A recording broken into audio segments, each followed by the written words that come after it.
kalau di Nah, role discussion kita. Jadi role discussion kita akan pemaparan singkat oleh fasilitator. Sementara hari ini fasilitatornya saya dulu. Kemudian kita akan sharing pengalaman dari narasumber sesuai topiknya. Dan kemudian kita akan tanya jawab dan diskusi. Ya. Usahakan pertanyaannya tidak bertele-tele ya, karena nggak bisa gantian. Gitu. Kalau misalnya pesertanya banyak sekali, maka Anda bisa tanya juga lewat chatting. Ya, nanti saya akan mengingatkan narasumber untuk menjawab pertanyaan yang lewat chatting. Tahu ya cara chatting ya, di Zoom itu ada chatting. Nah, itu bisa diklik. Ini juga udah banyak nih yang chatting ini, saya lihat ya. Oke. Itu ya, sementara saya lanjutkan. Nah, ini topik kita untuk siang ini. Cepat aja, saya akan paparkan selama 10 menit aja, supaya sebagai pengantar aja buat teman-teman semua, karena topik kita saat ini adalah external review dengan sesuai dengan POJK 1, maka saya akan sedikit mengulas bahan sosialisasi dari OJK mengenai topik ini. Ya. Jadi, saya sendiri, di bank saya sudah melaporkan tahun lalu external review. Jadi kalau buat yang mau bertanya juga nanti dan bagaimana ya kita bisa. Nanti saya pengen tahu juga dari rekan-rekan yang tadi saya ini dari IAIB, Ibu Peti, Pak Ikram, Pak Ervan atau yang lain. Tunggu ada Pak Anton nggak ya? Udah hadir ya? Belum ada ya? Pak Anton belum ada. Oke, nggak apa-apa. Pak Ayub udah share Pak? Udah lapor Pak? Pak Ayub. Yes, Pak. Lu, Pak Ayub udah lapor belum external review-nya?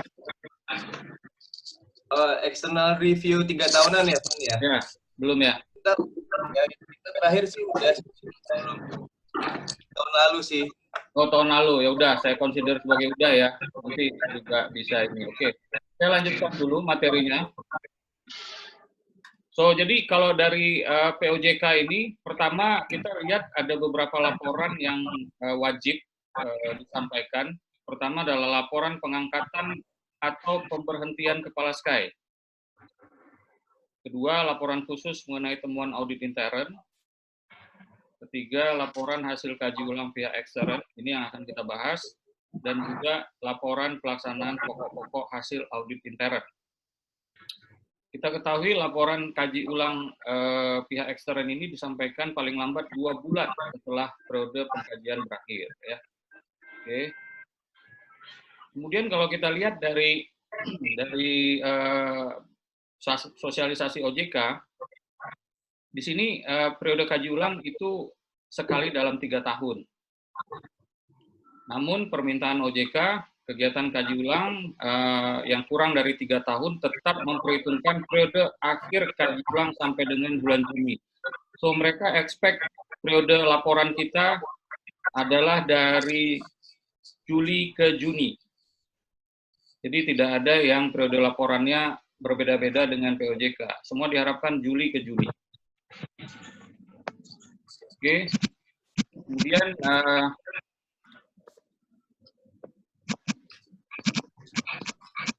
mohon di-mute dulu ya semua supaya nggak mengganggu kualitas sound. Nanti waktu kita tanya jawab baru bisa di-unmute. Mohon di-mute dulu, dibisukan dulu semua supaya kualitas suaranya lebih bagus. Thank you. So, apa aja yang harus ada dalam laporan tersebut? Di sini kalau menurut POJK adalah pertama pendapat tentang hasil kerja SKY. Kedua, kepatuhan SKY terhadap standar profesional audit intern. Kemudian penilaian terhadap sistem pengendalian intern. Kemudian kesesuaian metodologi sistem SKY dengan kondisi terkini dan kompleksitas usaha bank. Dan yang terakhir, saran perbaikan yang mungkin dilakukan. So, ini wajib ya. Laporan ini wajib terdiri dari 5 poin ini. Nah, memang dalam hal ini yang saya ketahui banyak bank yang sudah melakukan komunikasi dengan pengawasnya masing-masing, di mana banyak pertanyaan dari mereka. khusus buat saya sendiri, pada saat itu saya sebenarnya jatuh tempo 3 tahun saya adalah di akhir Desember 2018.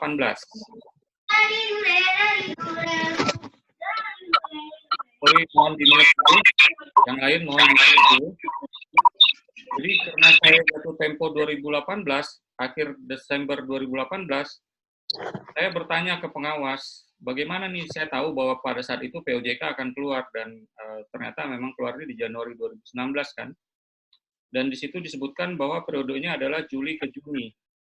Maka pada saat itu saya kemudian memutuskan bahwa periode kaji ulang saya adalah 3,5 tahun sebenarnya jatuhnya. Jadi saya memberikan laporan untuk periode Juni ke Juli, mulai dari Juni 2019. Itu periode laporan saya, dan proses kaji ulangnya sudah dimulai sejak Maret 2019, selesai di sekitar Mei, dan kita laporkan di Juni.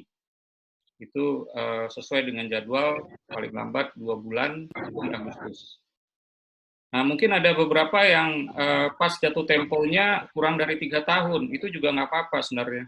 Nah, jadi itu mengikuti seperti ini. Jadi dia jatuhnya 2,5 tahun karena mengejar periode Juli ke Juni tersebut. Oke, saya lanjutkan dulu.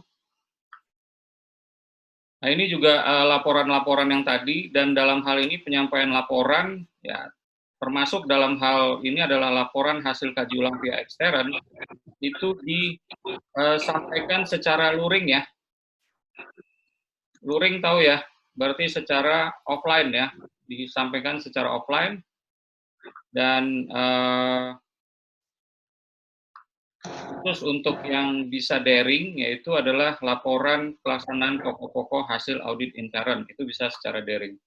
Kemana disampaikannya? Disampaikan ke setelah ditandatangani oleh Direktur Utama dan Dewan Komisaris, laporan disampaikan ke Departemen Pengawasan Bank terkait untuk atau kantor regional OJK di Jakarta bagi yang berkantor pusat di Jakarta, namun bagi yang berkantor pusat di luar Jakarta, maka menyampaikan ke kantor regional OJK atau kantor OJK setempat sesuai dengan wilayah tempat kedudukan kantor pusat bank tersebut.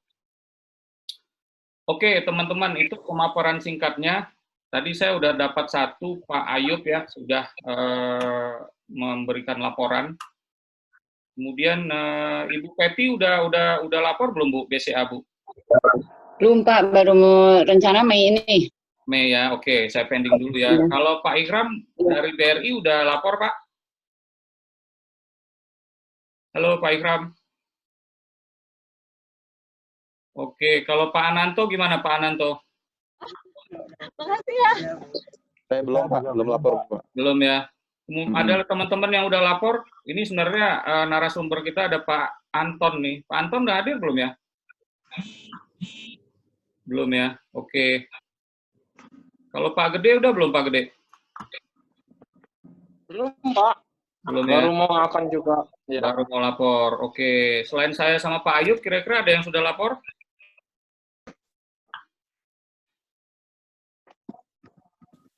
Nggak ada ya. Oke, kalau gitu saya cerita dikit gimana proses saya waktu itu. Proses saya waktu itu adalah saya mulai sekitar bulan Maret 2019, itu saya melakukan bidding. Saya mengundang beberapa KAP lah, dalam hal ini ada EY, ada KPMG, ada juga KAP yang sifatnya medium, seperti RSM, kemudian juga BDO, dan sebagainya gitu ya. Ada Krowi juga. Nah itu kita bidding, kita dapatkan 3 besar, kita buatkan scoring. Scoring itu tentunya terkait harga dan juga vehicle, dan kemudian hasil dari scoring itu tentunya ada beberapa hal yang penting. Yang pertama, mereka harus memiliki orang yang kompeten. Dalam hal ini bukan hanya bisa melakukan audit, tapi juga memiliki pengalaman melakukan audit sejenis, dalam hal ini external review buat Sky di perbankan. Itu saya sarankan, karena umumnya mereka partnernya aja yang punya pengalaman, tapi yang ditugaskan tuh yang junior-junior. Jadi ya itu juga satu poin yang penting dipertimbangkan. Kemudian setelah kita punya scoring itu, tentu kita buatkan skop Bapak Ibu sekalian. Nah, skopnya ini kalau yang kita ketahui berarti kita ada 2 skop ya. 2 skop itu maksudnya ada yang masih menggunakan PBI, ada yang sudah menggunakan POJK. Mungkin ingat tadi saya sebut saya 3,5 tahun. Jadi yang 3 tahun pertama itu saya masih menggunakan PBI, sementara yang setengah tahunnya saya menggunakan POJK. Karena POJK-nya sudah mulai efektif sejak Januari 2016. Nah, itu juga jangan lupa, sementara yang POJK MRTI itu tetap ya, itu pasti masuk skop.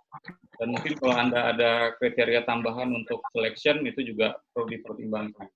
So, singkat cerita, saya dapat 1 KAP yang terpilih. KAP tersebut saya sampaikan ke mereka bahwa Anda wajib memastikan bahwa di dalam laporan itu sudah termasuk ini, jadi mungkin ini adalah yang sifatnya mandatori ya Bapak Ibu sekalian ya, laporan mencakup ini ya. Apa aja yang harus ada di dalamnya. Nah, sisanya kalau Anda mau tambahan biaya dan sebagainya, maka Anda bisa masukkan skop-skop baru di luar ini. Tapi ini yang wajib menurut POJK. Di luar itu sifatnya opsional. So, mereka melakukan external review itu sekitar 1,5 bulan dan dapat laporannya. Kemudian laporannya kita lakukan respon ya, dan kita buatkan komitmen dan sebagainya. Kalau yang bisa di-follow up langsung aja. Tentunya terkait dengan mungkin poin 1 ya, poin ke-4 juga itu biasanya banyak hal yang bisa kita follow up langsung. Dan mereka juga memberikan opini terkait dengan kesesuaian kita terhadap POJK 1 2019 tersebut. So, saya udah lapor sekitar bulan Juni tahun lalu. Kalau ada yang mau bertanya, ya monggo nanti bisa bertanya. Tapi sebelum bertanya, saya mau undang Pak Ayub, mungkin bisa sharing pengalaman dikit ya Pak Ayub ya. Karena Pak Ayub sudah pernah mengirimkan juga tahun lalu HSBC Pak ya, atau di mana nih sekarang Bos? Saya head audit. Saya memperkenalkan yang untuk periode sebelumnya. Jadi kebetulan mirip seperti Pak Fandi. Untuk tempo saya di bulan Juni, kebetulan kan waktu itu, dan seperti yang disampaikan bahwasannya kalau bank kami kebetulan kita udah harus dipenuhi, kantor akuntan apa boleh, apa saja yang tidak boleh untuk dilakukan bidding. Nah, dari situ kami kan, lalu betul sekali pada masa transisi di dalam lapor parkir tersebut pemeriksaan agak yang lama sampai SMP, lalu juga dengan PB baru dan juga dengan MLTI. Dan mereka memberikan sebuah consolidated result lah kira-kira. Jadi seperti itu seperti apa? Kira itu Pak Fandi. Oke, thank you Pak Ayub. Ada lagi yang merasa sudah memberikan laporan